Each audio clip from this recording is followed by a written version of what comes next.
is it worth it to do this for the next 2 years, run the next election, and not know his children? So that's the calculation. And I agree with Arnold. If you're prime minister, yeah, that sacrifice is worth it. But I mean, you don't want to miss your kids like growing up. Well, I'm with Mr. Benzen and Mr. Viersen, two of the Conservative MPs that have agreed to come on camera. And first of all, gentlemen, what's your reaction to the news of earlier today that your leader is indeed resigning? What's the real story behind that? Well, quite honestly, I'm not surprised. I mean, you've seen since the election, a lot of negativity towards the results of the election. A lot of people were disappointed. Once you lose, it just slowly starts to crumble, and we've seen that here. Eventually, that builds up, and I think I saw this week Andrew seemed depressed. He seemed deflated, and the fact that he's stepping down now, I think is good for the party. I think it's good for him. We need to move in a new direction, and I'm glad he could pick do it on his own terms right now by leaving today.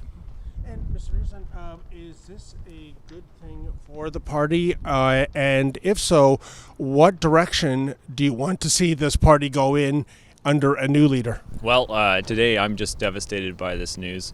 I was a big supporter of Andrew Scheer, and I was really looking forward to working with him into the future.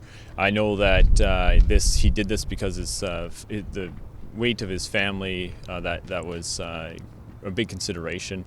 Had he become the prime minister, that would have continued, that pressure would have been continued, but at least he would have been the prime minister. I want to thank Andrew for his great leadership. I don't think that this is good for our party. I know that leadership races are divisive times, and I don't think it's good for the nation, because we would like to be going to the election as soon as possible to take down Justin Trudeau, and leadership race is going to just push that timeline back a bunch for sure. So. And sir, a part of the sidebar story today was this report that Mr. Scheer was using party funds for his children's private school tuition. Is that an accurate allegation?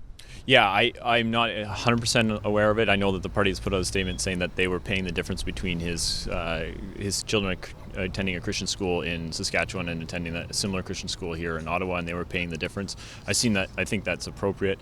I think all of the actions that Andrew has taken in the last days or so have just spoken to his integrity, and have spoken to the fact of he is the guy that I wanted to support. He brings those family values to the table, and so it is with a lot of disappointment that this happens today.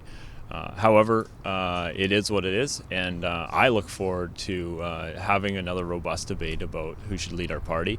So, Mr. Benzen, your colleague is sad to see Mr. Scheer go, but can you tell me what has this party learned in the last few years, looking at and reviewing the leadership of Mr. Scheer at the helm, and how will that perhaps help in choosing a new leader going forward? Well, I mean, certainly first off, look, I'm not happy in the sense that, that Andrew didn't win and didn't become prime minister. That was my first goal, was to make sure we were a Conservative government with a majority, and we were moving the country in the right direction. That wasn't the results, though, and so unfortunately, now we have to take stock and move in the right direction. I think that we need a leader who obviously is going to lead Canada and work for all Canadians, not just for one province, but for all the provinces. I think Andrew could have done that, not like the leader we have now, who has basically lost the support of Western Canada. So I think that there's always little things that we can learn. Obviously, we have to have a leader who can be strong conservatively in terms of our money management and getting all the provinces back to work, but we also have to have a leader who can reach out and win in Ontario and come back. I mean, those are the two big provinces we lost. And can you give us insight, Mr. Benzen, into that? I mean, a lot of people say that this had to do with Mr. Scheer's position as a social conservative, his refusal to march in gay pride parades has come up. Does any of that hold water with you? Look, I think, you can have your personal beliefs, which Andrew had, and you can state those very forcefully and stick to them. But then at the same time, you have to be able to reach out and talk to all Canadians and make sure that they hear your message. And the message that we have is that, we want all Canadians to get back to work. We want all Canadians to have great jobs. We want them all to have great health care, great education. Those are the messages that we all want. It doesn't matter who we are. We want those messages, right?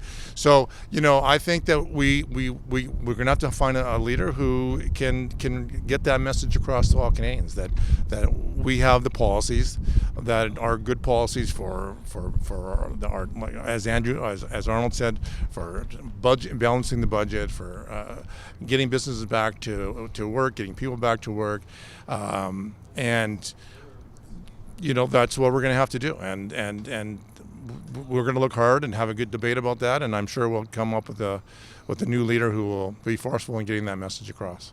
And Mr. Viersen, when it comes to looking hard, the party's had almost 2 months to lick its wounds in terms of what went wrong, especially given that the climate of that election campaign, the SNC-Lavalin affair, the blackface scandal, a lot of people look back and say, wow, what an opportunity. So what do you think went wrong under the stewardship of Mr. Scheer? Yeah, I reject the premise of that question. It's not what went wrong, it's we just came up short is what.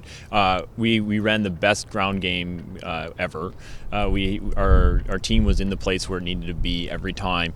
We ran a decent campaign. Could it have been better? Yes, it could have been better. And that's a little bit my concern with Andrew stepping down today, is that there is not another person in this country, barring Stephen Harper, that has led this movement and has that experience. And so going into a new leader, that's going to be their big challenge, is the fact that we don't have another person that has led us through an election. So that's going to be, they're going to have that whole first set of learning curve that we're going to have to go through, and like more broadly, it's going to be a challenge, I think, to have an internal conservative conversation around where do social conservatives fit in Canadian society. The Liberals have made it so that they deem you to be unfit for office if you are a social conservative, and that they made that pitch, and I reject that premise immensely, and I hope that this is not what the party is going, the path the party is going to go down either.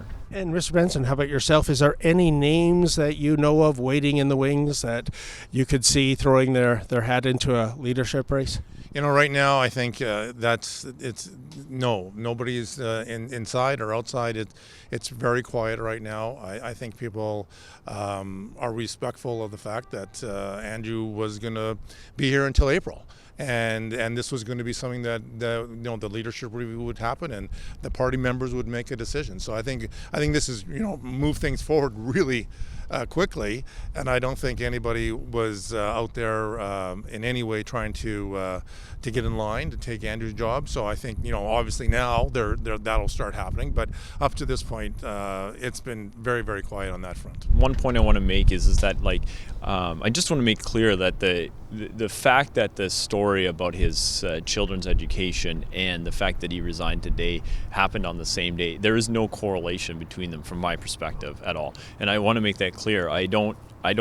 Andrew was not aware that this story was breaking today, and he made this decision yesterday to resign. And so it's just a coincidence. It is just a coincidence. I don't think, people are saying, oh, he's resigning amid scandal. He is resigning because he's just looking at it. Is it worth it to go to fight the next election when his oldest son is 14 years old and he has 5 children? And if he had become the Prime Minister, this would all be worth it. But in the fact that he's not the Prime Minister, is it worth it to do this for the next 2 years, run the next election, and not know his children? So that's the calculation. And I agree with Arnold. If you're Prime Minister, yeah, that sacrifice is worth it. But I mean, you don't want to miss your kids growing up, and so I understand the anguish that he must have felt, knowing that he was missing part of that, and so this was a tough decision, but unfortunately, it's made and it's done, and we got to move forward. Hey folks, if you like the kind of news we bring you here at the Rebel News, why not become a premium content subscriber? Go to premium.rebelnews.com, sign up, and never miss another Rebel video.